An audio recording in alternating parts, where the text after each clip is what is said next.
All right, it has been a minute since we did a Colts video, and quite frankly, people weren't watching them. So here we go, and the Colts got exactly what they needed, and it was at the absolute perfect time. But I think it's something that we all expected. I think the second Shane Steichen got there, you realize this is a dude who can do amazing things. It isn't a question that Jalen Hurts' passing production has gone down since Steichen left.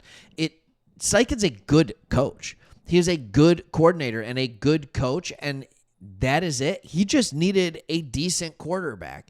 And now we're starting to see it from Daniel Jones. But before we get into that, I want to ask you a question. I want to tell you about this channel. The question is, do you believe this Daniel Jones resurgence? By the way, Daniel Jones did have another great NFL season. He flashed it. I was all on the Danny Dimes bus. Like, I was there. I was putting quarters in the machine just looking for Danny Dimes back. All right, and I don't even know if that makes sense, but do you believe that Daniel Jones is the quarterback that he's shown? Do you believe it? That's the question I have for you. If you are new to this channel, you're like, why is this dude wearing a Lions shirt talking about the Colts? We are Lions fans, all right? You see the shirt coming off a big Monday night victory. I'm a happy guy, but over the Ravens. But here's the deal. We love the NFL. So after we started our first channel, Sports Talk Detroit, about a year later, we started this channel, Sports Talk Extra, because we love the NFL, but more specifically, we love talking about teams that the national media ignores. And so, yeah, that is it. We cover quite a few teams from both the AFC and NFC South. Because those seem to be divisions that just don't get a lot of attention. The Colts are definitely one of those teams.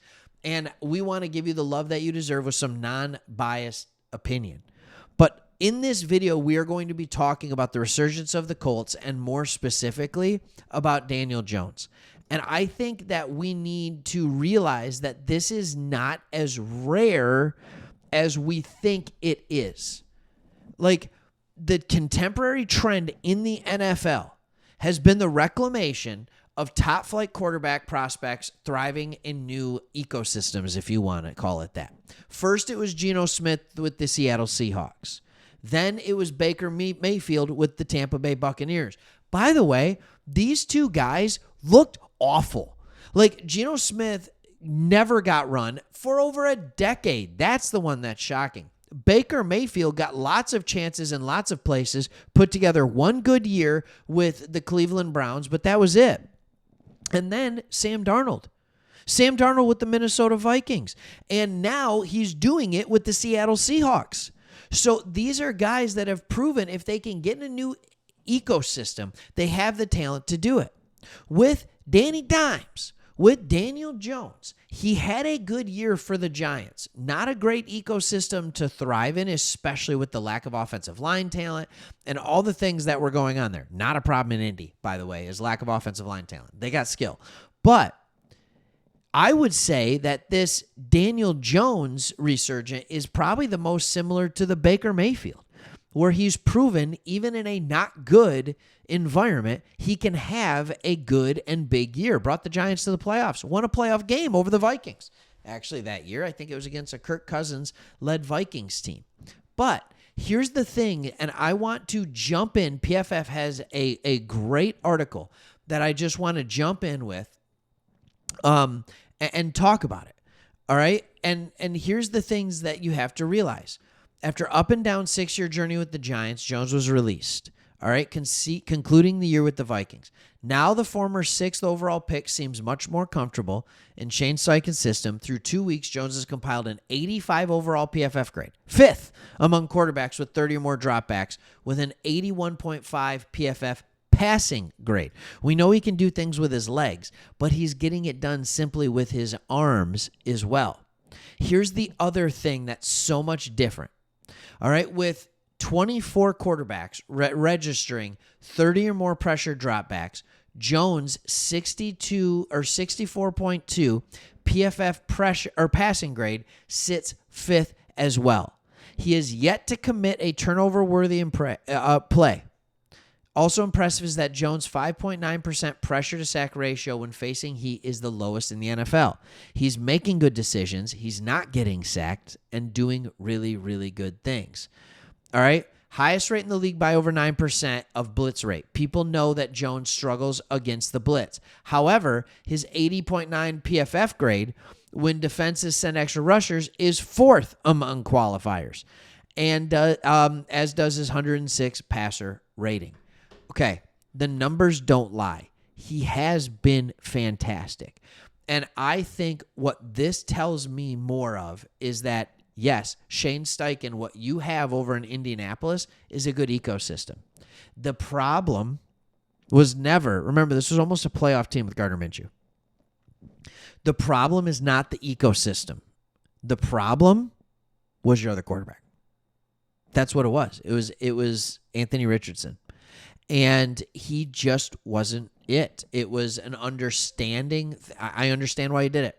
Like, oh, this guy, we'll turn him into the next Jalen Hurts. Like, I get it.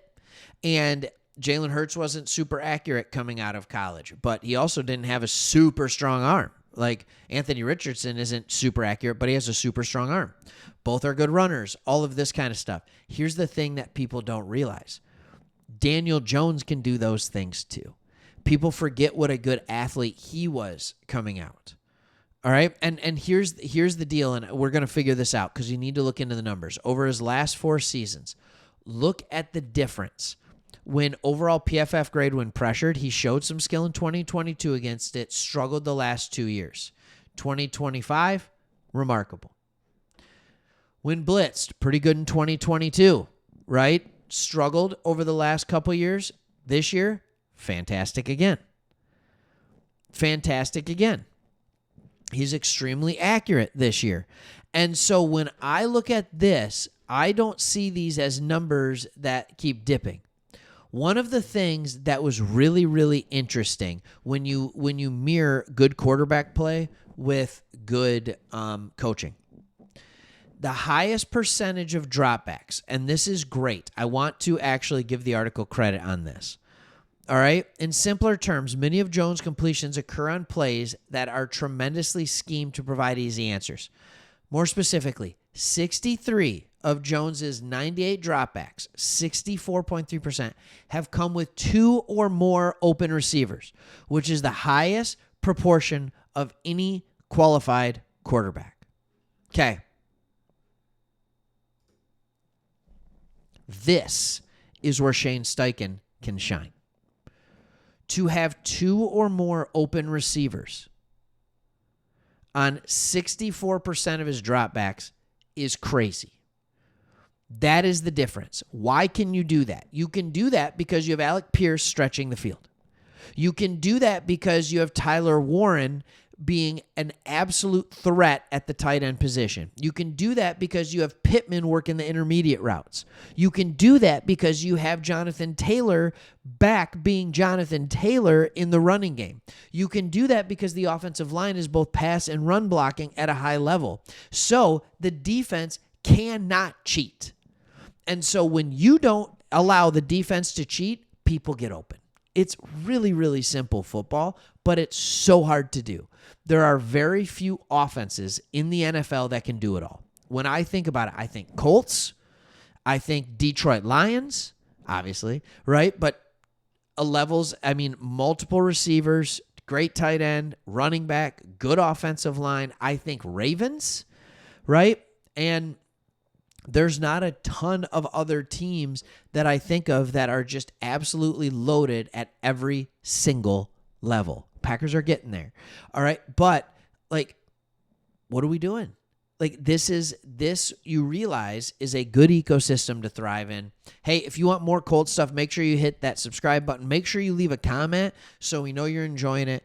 And hopefully if we get some good results, we'll see you on the next one. All right. Thanks for watching.